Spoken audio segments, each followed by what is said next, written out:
Happy New Year, everyone. It's just such a pleasure to be here and share my excitement with New Year's resolutions, or some people refer to them as intentions. And either way, I'm actually a really big fan of them. I think that's kind of controversial now. I don't think a lot of people like New Year's resolutions or intentions. I actually have done really, really well with them. I think this has to do with 55 years of experience. I've been around the block a time or two with resolutions, and I am very aware of what works for me and what doesn't. But I do get that little endorphin hit when I do succeed. So I'm actually really open to setting resolutions and intentions.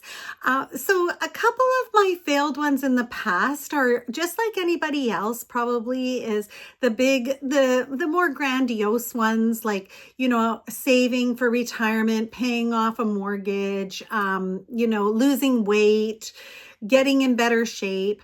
All of these I've had as New Year's resolutions or intentions in the past, and these are good ones, but they're far too grandiose for me. So what I've learned throughout the years is to break them down. So that could be the ultimate goal in 10 years, but what are my little steps that might get me there? But also I do really well with fun intentions and resolutions, and those have added a level of happiness to my life. So in the past, I've set an intention to paint my nails at home. So I had gotten some really nice nail polish, etc. And then in the evenings, I would paint my nails rather than go for a manicure pedicure. And also it just satisfied me on a number of levels.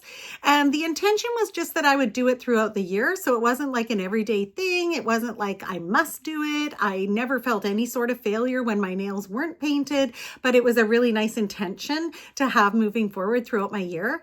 And another one that I found that was easy, it gave me a lot of satisfaction, was I wanted to find a necklace that I could wear throughout the year, but basically wear and not take off, that it would do well with sleeping and be a constant a part of my apparel, I guess. And so I succeeded in that one too. I had lots of success with these smaller little visionary pieces, and they actually have led me to really like a New Year's resolution, even though it's kind of tiny. One time I did wearing earrings daily or when I left the house. So that was another one that I put intention towards. And so then I would wear earrings every time I would leave the house. And these are not long-term goals that have to stay in place after the year. Even 6 months in, I feel fine if I left the house without earrings, but it kind of got into a habit. And so it made me feel really good about it. One year I did set an intention of setting some boundaries and saying no. And this was specifically because I was going through a time when I was needing to create some personal boundaries and set some time aside for myself and my immediate family. And so I was consciously saying no to a variety of things. Now, these were things like even volunteer opportunities, I believe I was asked to sit on a board of directors at the time, and I had to say no. And even just little favors here and there, I had to say no, because I had found that I am a go-to person. And so I ended up just setting boundaries. And actually, it was just super healthy boundary setting. And that one was a little more deeper, and that was harder to do, but I did do it in the end. And it's actually set me up for the last probably 10 years. I probably did that one 10 years ago. And it set me up with some really good, healthy habits moving forward.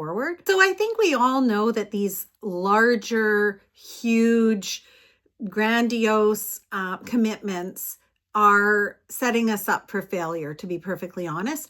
So I've learned that over the years. And so setting little goals to meet them is the way that I like to do it. And I totally encourage you to do it, because I actually think you can set yourself up for success very easily with these types of resolutions. A couple of times I've set pretty great intentions for the year to come, only to be met with a little bit of obstacles and everything in between. 2 years ago, I committed to donating blood every time I was eligible. So I wanted to go every 3 months or whatever it was that we were eligible to do it. So I went ahead in January and I did my first blood donation. And unfortunately, after that, I ended up becoming fairly sick and maybe anemic. I'm not sure what happened, but then my family physician advised me not to do that again because I was down and out for a couple of weeks. I really loved it for that first time. So that was a resolution that I actually had to table because it was counterproductive to what I was going for. So that was one that I tried and it failed, but I still feel fine about it because I gave it a good try. Another one that you've probably heard a lot about mindfulness and setting intentions and those kind of things. And a big part of that is journaling. And so I did a couple years ago think about journaling, but as the time progressed, I found that this is just very interesting and I'd love to know your thoughts on it, but I found that journaling actually carries a very heavy weight for me and it has nothing to do about the words on the page. It has to do that I have severe arthritis in my hands. So actually writing is an effort that I don't feel like I'm going to get results back from putting pen to paper.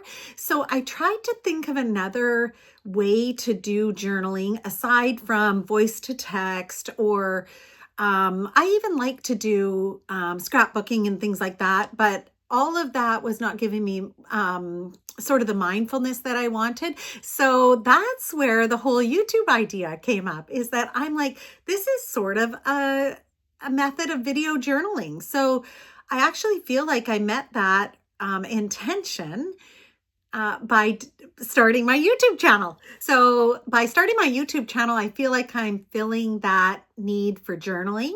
And I also feel like this year, I would love to get my YouTube channel monetized, but that's too grandiose for a New Year's resolution because that puts too much pressure on me. And also it's very out of my control. So what I can do is commit to consistently creating videos and uploading them. So I thought, okay, I'm going to do that. I'm going to consistently upload for 2026 and see where it takes me in the hopes that monetization is around the corner somewhere. One of my goals in the next 5 to 10 years is to retire. And so one thing that I would like to make an intention for myself this year is to do a little bit more retirement planning. And so I've gotten a number of books and I plan to do my research, follow some YouTubers and see how I can maximize my savings or how I can, get every little bit out of my, to save towards retirement. To edge me a little bit closer every day. My last New Year's resolution for 2026 is I am going to consciously tell the people that I love them. I think it's extremely important, and I've been trying to do this for the last few years, and it actually feels amazing. And it is an intention or a resolution that it's sort of like, hopefully it becomes contagious. And so that when you say you love someone, then they will say it back to you. There's so many people that need to hear that in our lives right now. And I think about myself and I think about when my kids or my friends or my parents say, I love you, and it means a great deal. So I feel like I could spread that around in my life as well. So I want to wish everybody the most amazing 2026. I hope to see you back here on this channel, and I hope that maybe there's some monetization around the corner. Anyway, I just thank you all for being here and I wish you the best. Thanks.